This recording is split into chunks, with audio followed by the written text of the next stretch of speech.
दोस्तों, आचार्य प्रवीण महेंद्रू का नमस्कार।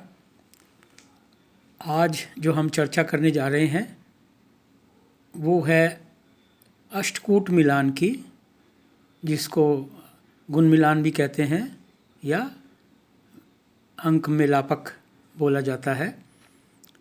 लड़की और लड़के की शादी से पहले जब मैच मेकिंग करते हैं तो उनको गुण मिलान किया जाता है और 36 अंकों में से आजकल आपने देखा होगा कि अक्सर लोग किसी न किसी सॉफ्टवेयर पे जाके और ये खुद ही डेट ऑफ बर्थ लड़के और लड़की की डाल के और उसको देखते हैं कि ये कितने गुण आपस में इनके मिल रहे हैं।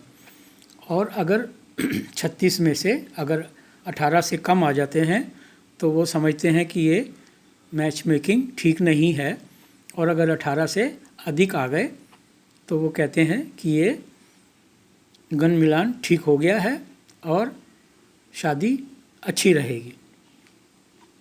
पर दोस्तों, मेरा ये एक्सपीरियंस ऐसा नहीं है और मैं समझता हूँ कि इस समय के संदर्भ में ये हमें दोबारा सोचना चाहिए कि क्या ये गुण मिलान करना उचित भी है या अनुचित है। मैं आपको इस संदर्भ में थोड़ा सा बताना चाहूँगा कि ये अष्टकूट मिलान है क्या। ये अष्टकूट मिलान जो है, अष्ट का मतलब है 8 और कूट होता है क्षेत्र। तो लड़के और लड़की की कुंडली के आधार पर उनकी राशियां, उनके नक्षत्र, उनके भाव आदि को ध्यान में रखते हुए ये अष्टकूट मिलान जो था वो सिस्टम बनाया गया था। लेकिन ये सिस्टम बना था बहुत प्राचीन काल में। तो अब देश काल पात्र के हिसाब से अब समय जो है, उस समय जब ये बना था तो पुरुष प्रधान समाज था, और आज के संदर्भ में अगर देखें तो स्त्री जो है वो उसको भी इक्वलिटी हो गई है। वो बराबर लड़कियां पढ़ रही हैं, नौकरी कर रही हैं, व्यापार भी कर रही हैं, और कोई ऐसा जगह नहीं है जहां पर वो उन्होंने नहीं संभाला हुआ। तो पुरुष प्रधान समाज नहीं रहा, ये बराबर का हो गया है। और जब ये बनाया गया था जो गुण मिलान, तो उस समय पुरुष प्रधान समाज था, और उसको ध्यान में रखते हुए ये अंकों का जो सिस्टम बना था। मैं आपको थोड़ा सा एक झलक दिखाता हूँ कि ये अंक क्या है। ये देखिए, ये 8 प्रकार के ये कूट जो हैं, जो क्षेत्र जो बनाए गए। अब इसमें पहला है ये वर्ण, जिसको 1 अंक दिया गया। दूसरा वश्य है, जिसको 2 अंक दिए गए। तीसरा तारा 3 अंक, योनि 4 अंक, ग्रह मैत्री 5 अंक, गण 6, बुकुट 7 और नाड़ी 8। अब इनको अगर हम टोटल किया जाए 1 से लेके ये 8 अंकों का, तो ये 36 आ जाता है। तो ये 36, ये 8 प्रकार के मैच मेकिंग करके और 36 अंक हुए। अब इनमें से दोनों की डेट ऑफ बर्थ के हिसाब से, लड़का और लड़की के, अगर हम कम अगर आ जाते थे 9 और 10, तो यही था धारणा कि ये शादी चलेगी नहीं, टूट जाएगी, तलाक हो जाएगा। और जिनके 25, 26, 27, 30, 32 जितने भी ज़्यादा आ गए तो ये शादी बड़ी अच्छी रहेगी और टूटेगी नहीं और तलाक के चांसेस नहीं हैं।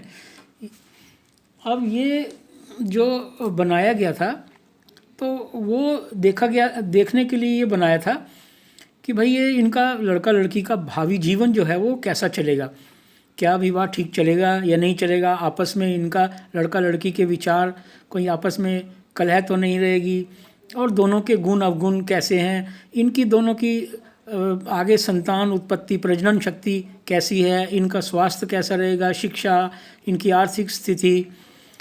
ये सब चीज़ों को ध्यान में रखते हुए ये एक बनाया गया था। अब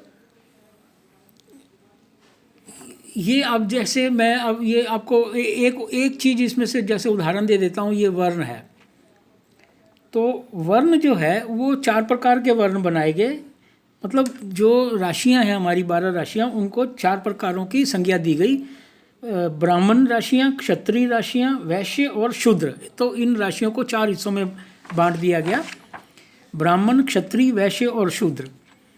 तो ये कहा गया कि अगर लड़का ब्राह्मण है तो लड़की किसी भी जाति की, जब वो क्षत्रिय हो, वैश्य हो, शूद्र हो, तो नीचे की जाति की होगी तो वो ठीक है, उसको 1 अंक दे दिया जाएगा। परंतु अगर लड़की ब्राह्मण है और लड़का किसी नीचे जात का है तो वो उसको अंक 0 कर दिया जाएगा। तो इसका मतलब है या दोनों का समान अगर वर्ण होगा, लड़की भी ब्राह्मण है, लड़का भी ब्राह्मण है, या लड़का लड़की दोनों क्षत्रिय हैं या शूद्र हैं, तो वो ठीक है। लेकिन लड़के का जो वर्ण है वो अच्छा होना चाहिए लड़की के वर्ण से। तो ये इससे ये स्पष्ट होता है कि ये दोनों को एक समानता में रखते हुए लड़का लड़की को ये गुण मिलान जो है वो नहीं किया गया।